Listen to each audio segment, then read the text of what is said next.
I have a 75% DV septum on my right nostril.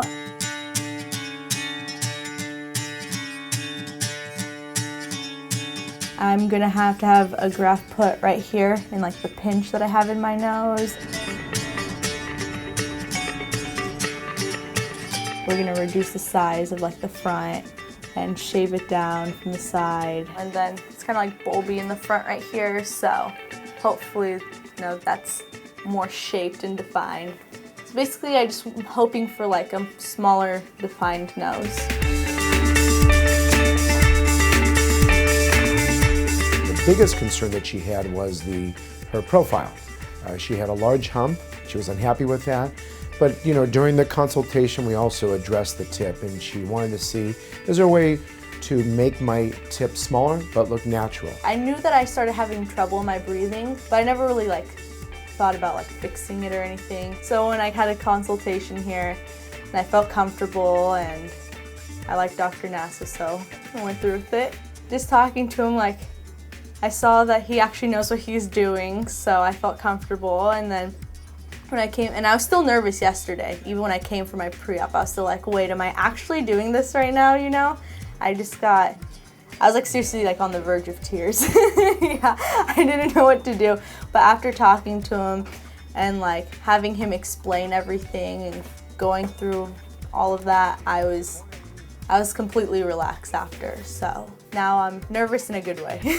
During the consultation and after talking to her about, well, the bones are going to come in a little bit, and there may be some asymmetry with the way that the bones are going to be smaller and the tip will be a little bit bigger, we talked about doing some tip work. And she had malposition lower lateral cartilages, which means that her cartilages of her nose were aiming up towards the inside of her eyes, and we discussed lifting them up and moving them down. And what that would do would decrease some of the bulbosity in the upper aspect of the tip right through here. So after having these discussions, we made a decision to proceed with pretty much doing something with the front and especially with the profile. I'm going to have the nurses take you back and get you ready. Okay, and then we'll get you nice and relaxed. So come on. Oh.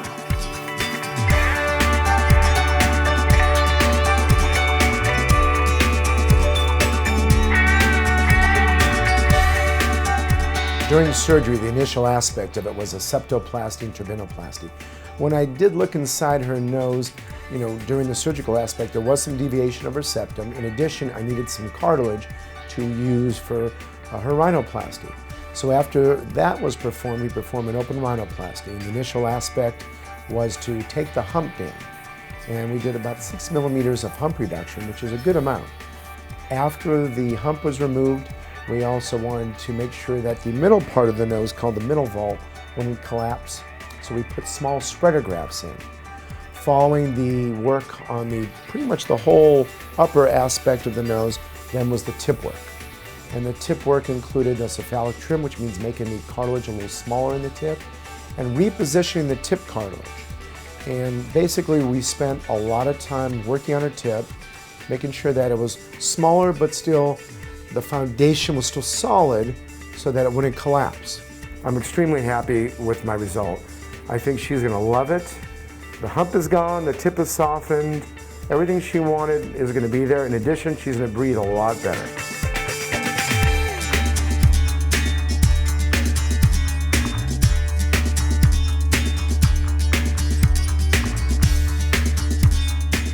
It's been just a little bit over 7 months, and Diane looks great. But there is more healing to do with the tip. Her profile, this is where it's going to be. It's fantastic. She's happy. It's very natural. I'm actually really happy. You know, it's very natural. A lot of people haven't even noticed. I wasn't expecting this at all, actually.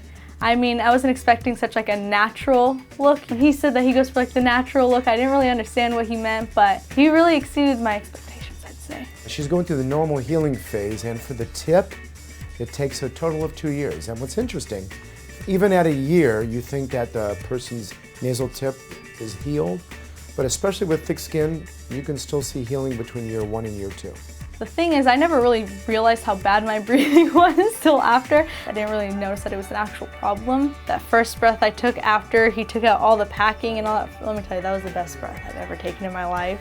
It was so clear, and then going back to the gym and stuff, and I could breathe a lot better when I was running. One of the things that I look for in a post-operative exam, especially 6 months and longer out, is one, the swelling, to look for any asymmetry, any little bit of irregularities. But overall, at this point, she's doing great. I'm very happy with the way she's healing, and she's going to continue to heal. Overall, I'm glad I chose Dr. Nassif over anyone else. I just feel a lot more comfortable now after removing the hump. I guess you would say it feels more me.